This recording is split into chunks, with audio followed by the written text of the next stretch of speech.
Sekolah Tinggi Ilmu Kesehatan Stikes Advaita Medika Tabanan melepas 38 orang wisudawan dalam acara wisuda ke-7 Stikes Advaita Medika Tabanan. Acara wisuda kali ini dirangkaikan dengan pengukuhan profesi nurse ke-4 dan disnatalis Stikes Advaita Medika Tabanan ke-9.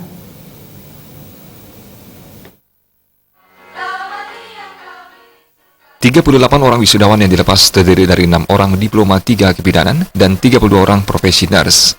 Ketua Stikes Advaita Tabanan Wayan Suka mengatakan, wisuda kali ini merupakan bentuk tanggung jawab Stikes Advaita Medika Tabanan kepada bangsa dan negara, serta merupakan wujud karya utama Stikes Advaita Medika Tabanan. Dalam pengembangan dosen Stikes Advaita Medika Tabanan telah menyekolahkan 4 orang dosen ke jenjang lebih tinggi, yakni 3 orang dosen tetap yayasan ke S2 dan 1 orang dosen ke jenjang S3. Mengembangkan dan memperluas kemitraan kampus yang berkualitas. Saat ini, Stikes Advaita Medika Tabanan telah bekerja sama dengan 5 rumah sakit seluruh puskesmas di wilayah Kabupaten Tabanan, serta panti sosial lainnya sebagai tempat praktek mahasiswa. Sarana prasarana yang memadai, tenaga dosen yang profesional, Stikes Advaita Medika Tabanan mampu menciptakan lulusan yang berkualitas dan bersaing di dunia kerja.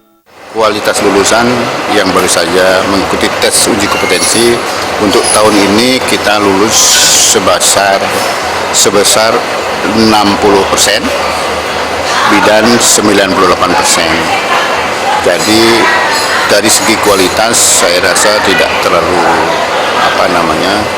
tidak terlalu jauh dibandingkan dengan teman-teman yang dari institusi lain.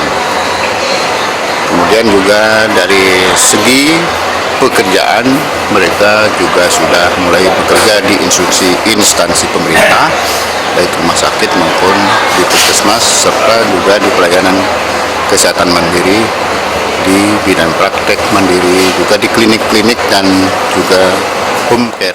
Ditambahkan, tenaga medis asal Bali termasuk tamatan Stikes Advaita Medika Tabanan sangat diminati di negara-negara lain terutama Jepang. Peluang itu harus dimanfaatkan oleh para lulusan. Pihaknya mengajak lulusan Stikes Advaita Medika Tabanan berpikir lebih luas dengan mengambil kesempatan tersebut.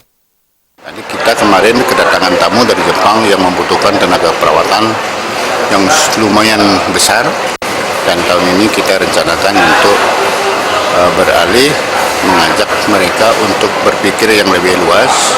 Semoga nanti mereka berkenan untuk ikut serta dalam kegiatan atau penerimaan karyawan untuk pergi ke Jepang.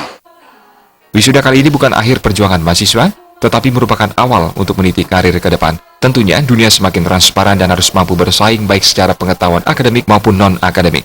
Dalam wisuda kali ini, wisudawan yang meraih IPK tertinggi program keperawatan nurse dengan IPK 3,65, yakni Niluputu Vera Yogi.